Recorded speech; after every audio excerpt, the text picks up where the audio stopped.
सलाम आप सभी को। बहुत अच्छी खबर है। यूनिवर्सिटी ऑफ अवध की तरफ से लगभग जुलाई अगस्त के महीने में आप लोगों के साक्षात्कार संपन्न हो गए थे। कुछ डिपार्टमेंट के सितंबर में भी हुए होंगे लास्ट में, ठीक है। उन सभी डिपार्टमेंट के बच्चों के लिए खबर ये है कि आप लोगों का इंटरव्यू का रिजल्ट आया है।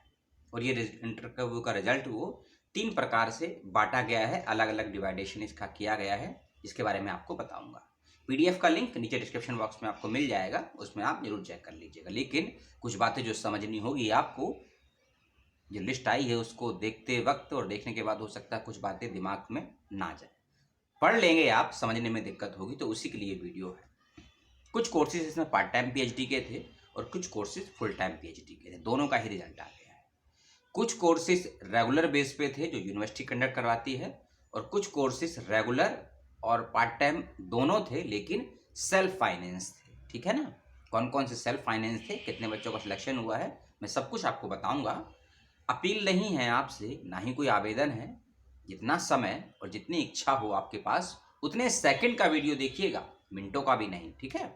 11 नवंबर जो कि कल थी, और रात्रि में ही सूचना मिल गई थी, लेकिन थोड़ा स्वास्थ्य ऊपर नीचे था तो रात्रि में वीडियो शूट नहीं कर पाए, तो उसके लिए माफ़ी दीजिएगा हमको।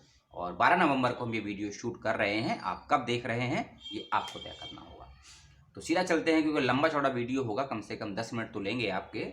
आपको जितने मिनट देने हो उतना दीजिएगा। Adult and counselling education department की हम पहले बात करते हैं।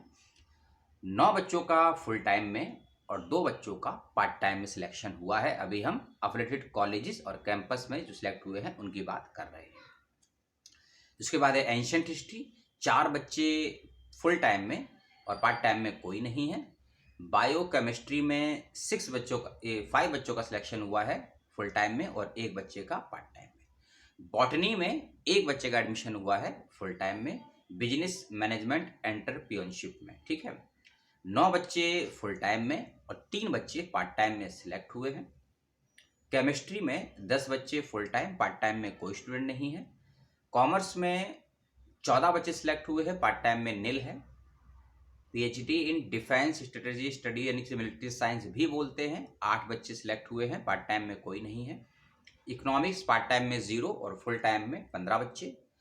इकोनॉमिक्स एंड रूरल डेवलपमेंट में पार्ट टाइम में 4 और फुल टाइम में 2 बच्चे सिलेक्ट हुए हैं। देखिए, मुबारकबाद तो सभी ले लीजिएगा, और जिनका नहीं हुआ है उनके लिए भी अच्छी खबर आई है, कि जिनका नाम वेटिंग लिस्ट में गया होगा। क्या खबर है लास्ट में बताएंगे आप। एजुकेशन, देखिए एजुकेशन ये सेल्फ फाइनेंस अभी मैं नहीं बता रहा हूँ, अभी मैं केवल आपको बता रहा हूँ जो कॉलेज और कैंपसेस कराएंगे। सेल्फ फाइनेंस की लिस्ट भी आई है, मैं आपको आगे बताऊंगा। ठीक है। एजुकेशन कॉलेज इसमें है, फुल टाइम में बहुत बच्चे सिलेक्ट हुए हैं, 1 2 3 4 5 6 7 और 8 7 8 8 8 8 मुझे 40 और एक कम 39 बच्चे एजुकेशन फुल टाइम में सिलेक्ट हुए हैं, पार्ट टाइम में कोई सिलेक्ट नहीं हुआ है। और उसके बाद है इंग्लिश डिपार्टमेंट। इंग्लिश डिपार्टमेंट में 3 and 6 and 7 7 and 14 and 15 बच्चे इंग्लिश डिपार्टमेंट में सिलेक्ट हुए हैं फुल टाइम में, पार्ट टाइम में कोई नहीं है। एनवायरमेंटल साइंस में 4 बच्चों का सिलेक्शन हुआ है, पार्ट टाइम 0 है। ज्योग्राफी में 14 बच्चों का सिलेक्शन हुआ है, पार्ट टाइम में 0 है। हिंदी डिपार्टमेंट लंबी चौड़ी संख्या है बच्चों की, गिन लेते हैं। 3 3 6 तो 8 8 24 24 24 24 48 48 और 16 48 और 16 64 और 2 लगभग 62 बच्चों का सिलेक्शन हुआ है डिपार्टमेंट ऑफ हिंदी में फुल टाइम पीएचडी में। सीटें कितनी थी ये तो आपको पहले से ही सब कुछ मालूम होगी। पार्ट टाइम में कोई सिलेक्ट नहीं हुआ है। हिस्ट्री कल्चर एंड आर्कोलॉजी, ठीक है, 9 बच्चे सिलेक्ट हुए हैं फुल टाइम में और 4 बच्चे पार्ट टाइम में। आराम से बता रहा हूँ इसीलिए कि आपको कोई छूट ना जाए। हम कमेंट करके पूछते हैं कि इसका बता दीजिए, उसका बताइए। लॉ डिपार्टमेंट फुल टाइम में 5, पार्ट टाइम में 0। मैथमेटिक्स में 3, पार्ट टाइम में 0। मैथमेटिक्स एंड स्टैटिक्स में फुल टाइम में 1, पार्ट टाइम में 0। मेडिवल हिस्ट्री में 3 6 8 8 बजे सिलेक्ट हुए हैं मेडिवल हिस्ट्री फुल टाइम में, पार्ट टाइम में 0 है। माइक्रोबायोलॉजी, माइक्रोबायोलॉजी में पार्ट टाइम में 3 और फुल टाइम में 4। Physics part time 0, full time 2। Physics and electronics part time में 2, फुल टाइम में 4। पॉलिटिकल साइंस पार्ट टाइम में 0, फुल टाइम में 1 2 3 4 5 25 25 और 16 25 और 16 41 बच्चे पॉलिटिकल साइंस फुल टाइम में सिलेक्ट हुए हैं। साइकोलॉजी में 6 बच्चे सिलेक्ट हुए हैं, पार्ट टाइम में 0। संस्कृत डिपार्टमेंट में 14 बच्चे सिलेक्ट हुए हैं, पार्ट टाइम में 0, फुल टाइम में हुए हैं संस्कृत में 14। उसके बाद आता है सोशोलॉजी। सोशोलॉजी में 6 6 12 12 और 20 12 15 27 बच्चे सोशोलॉजी फुल टाइम में, पार्ट टाइम में 0। उसके बाद है उर्दू डिपार्टमेंट में 1 बच्चे का सिलेक्शन हुआ है केवल, मुबारकबाद इनको, फुल टाइम में हुआ है, पार्ट टाइम में नहीं हुआ है। जूलॉजी 4 बच्चे सिलेक्ट हुए हैं फुल टाइम में। फिजिकल एजुकेशन कॉलेज, इसमें 3 6 10 और 4 14 बच्चे, पार्ट टाइम में 0। ठीक है, इसके बाद अब जो लिस्ट में आपको बताने वाला हूँ, जिन बच्चों के डिपार्टमेंट की लिस्ट में बताने वाला हूँ, ये सारे कोर्सेज सेल्फ फाइनेंस हैं। जो इससे पहले बताए थे वो कॉलेज और कैंपस करवाएगा। सेल्फ फाइनेंस का मतलब ये होता है कि पढ़ाई लिखाई का, फीस का जो भी ज़्यादा खर्चा है 80 से 70% तक बच्चे को स्वयं देना पड़ता है। यूनिवर्सिटी कैंपस कोई हेल्प उसमें नहीं करता है। कोर्स वही है, ठीक है, सब कुछ पढ़ाई लिखाई वैसी होगी, फीस ज़्यादा होती है। ठीक है, और इस कैटेगरी में अप्लाई करने का मतलब होता है कि आपका एडमिशन 95% हो ही जाता है। ठीक है ना, तो सेल्फ फाइनेंस कोर्सेज की हम बात करेंगे। कंप्यूटर एप्लीकेशन फुल टाइम में 3 बच्चों का सिलेक्शन हुआ है, पार्ट टाइम में 1। कंप्यूटर साइंस एंड इंजीनियरिंग में फुल टाइम में 3, पार्ट टाइम में 1। एजुकेशन में 3 3 6 7 बच्चे एजुकेशन में सिलेक्ट हुए हैं फुल टाइम में, पार्ट टाइम में 3। इलेक्ट्रॉनिक्स एंड कम्युनिकेशन इंजीनियरिंग में पार्ट टाइम में 2, फुल टाइम में कोई नहीं। मैनेजमेंट में फुल टाइम और पार्ट टाइम में 1 बच्चे का सिलेक्शन हुआ है। मास कम्युनिकेशन एंड जर्नलिज्म में फुल टाइम 2, पार्ट टाइम में 1। मैकेनिकल इंजीनियरिंग 1 बच्चे का सिलेक्शन हुआ है, दोनों में ही, पार्ट टाइम और full time. Mathematics and applied science and humanity वाले में पार्ट टाइम में 1, फुल टाइम में कोई नहीं है। फिजिक्स में है, अप्लाइड साइंस एंड ह्यूमैनिटी का ये भी है, पार्ट टाइम में 2, फुल टाइम में कोई नहीं है। फिजिकल एजुकेशन में 6 बच्चों का सिलेक्शन हुआ है पार्ट टाइम में, और फुल टाइम में हुआ है 1 2 3 4 5 6 एंड 12 13 बच्चों का सिलेक्शन हुआ है फिजिकल एजुकेशन में। और इसके बाद है बायो केमिस्ट्री में 2 बच्चों का सिलेक्शन हुआ है फुल टाइम में। ठीक है, लिस्ट पूरी पढ़ दी आपके समक्ष। अब कुछ जरूरी बातों से मतलब है कि आप लोगों को अपनी फीस को सबमिट करना है और डॉक्यूमेंट को भी सबमिट करना है, वेरीफाई करवाना है। ये सारा प्रोसेस ऑनलाइन होगा या ऑफलाइन होगा, इसकी जानकारी आपको 2 व्यक्ति देंगे। पहला विश्वविद्यालय की वेबसाइट और दूसरा 2 अधिकारी। पहला विश्वविद्यालय की वेबसाइट, दूसरा विश्वविद्यालय के अधिकारी, और अधिकारियों में 2 नाम।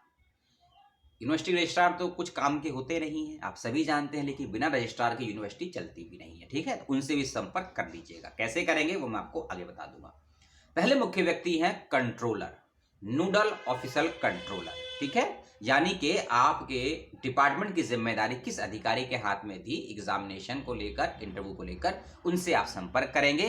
सभी का एड्रेस जहां से वो मिल सकते हैं उसका लिंक मैं आपको दे दूंगा। और मैंने क्या, यूनिवर्सिटी ने पीडीएफ दिया है, और जो पीडीएफ का मैं लिंक दिया हूं ना, उसके सबसे लास्ट पेज पर आप जाएंगे तो आपको नोडल अधिकारियों की पूरी लिस्ट मिल जाएगी डिपार्टमेंट के नाम के साथ में। ठीक है, इनका लोकेशन भी उसमें दिया गया है। बस कमी यही है कि फ़ोन नंबर और ईमेल आईडी उसमें नहीं दिया है, तो बच्चे संपर्क करेंगे कैसे?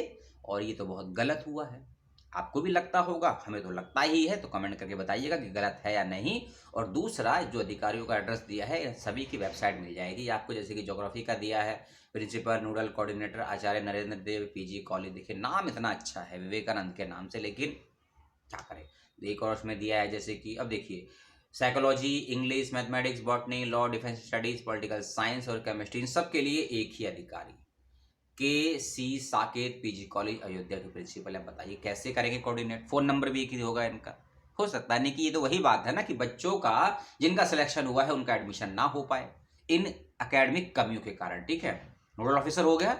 दूसरा, आप जिस डिपार्टमेंट में आपका एडमिशन हुआ है उस डिपार्टमेंट के एचओडी से डायरेक्ट कांटेक्ट करिएगा, और सभी डिपार्टमेंट के एचओडी का phone number, email ID university की वेबसाइट पर मौजूद है। ठीक है, जिनका नाम वेटिंग लिस्ट में मैं बताऊंगा, फिर थोड़ा वेट करिए। ठीक है, एक और बात, 30 नवंबर 2022 की इसमें लास्ट डेट दी है अपने फीस और डॉक्यूमेंट को सबमिट करने की।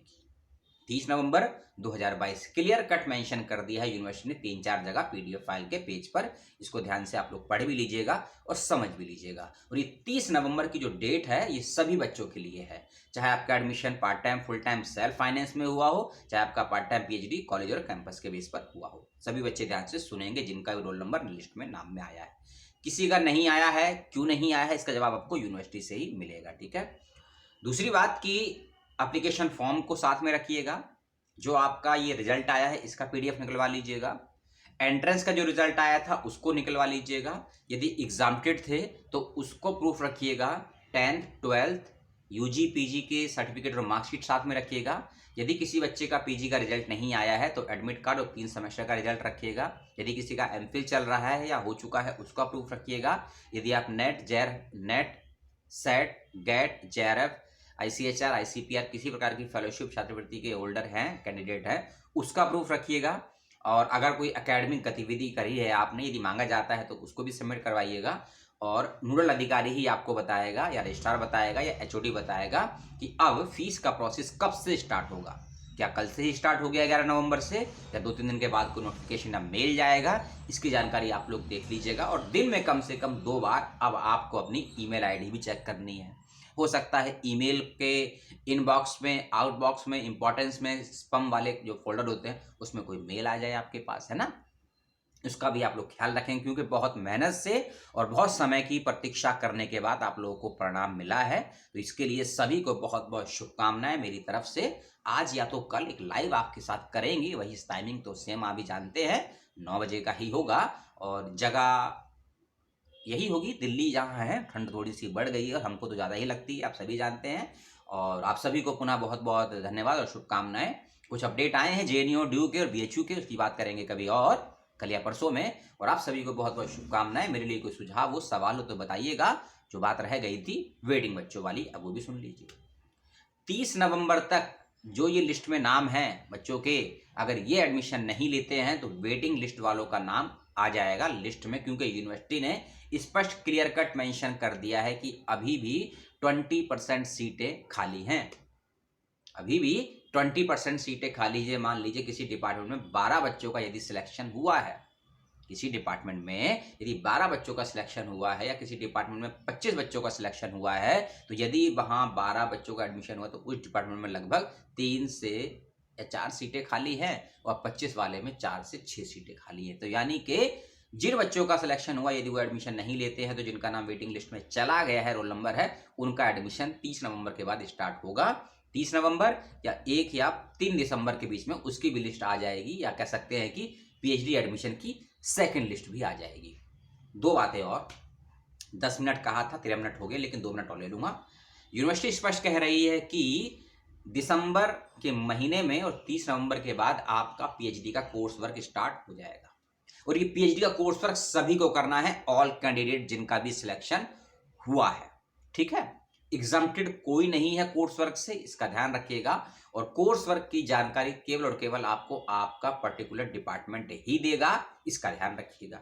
और कोर्स वर्क जो भी होगा 6 महीने का, 8 महीने का, सभी को करना है, रेगुलर मोड पर करना है, कोई एग्जाम्प्टेड नहीं है। और यदि कोर्स वर्क में पास नहीं होंगे तब तक आपका डीआरसी आरडीसी ये कुछ नहीं होगा, टॉपिक फाइनल नहीं होगा, गाइड डिसाइड नहीं होगा। और जब तक गाइड डिसाइड नहीं होगा, टॉपिक फाइनल नहीं होगा, आपकी पीएचडी की हो सकता है फेलोशिप भी आपको ना मिले। ठीक है। नॉन नेट फेलोशिप मिलती है या नहीं मिलती है, और मिलती है तो कितनी मिलती है, इसके जवाब आपको यूनिवर्सिटी देंगे। कॉलेज कैसा अच्छा है ये तो मुझे मालूम नहीं है, कभी जाना हुआ नहीं है। हाँ, ट्रेन से जाते जाते कभी देख लिया होगा, लेकिन कभी जाने का मौका मिला नहीं। लेकिन अगले साल तो लगभग पूरे इंडिया ही घूमना है आप लोगों के पैसों से ही। ठीक है। और पुनः सभी को बहुत बहुत शुभकामनाएं। मेरी बकवास को सुना आपने, और बस यही थी खबर। और मिलते हैं आपसे किसी और दिन, किसी और समय। आप अपनों का, प्रकृति का, परिवार का, पुस्तकों का जो मेरा रटाया टैगलाइन हो गया है, शिक्षकों का ख्याल रखिएगा। और माता पिता को मेरा सलाम और चरण वंदन कह दीजिएगा, और धन्यवाद मुझे दे दीजिएगा।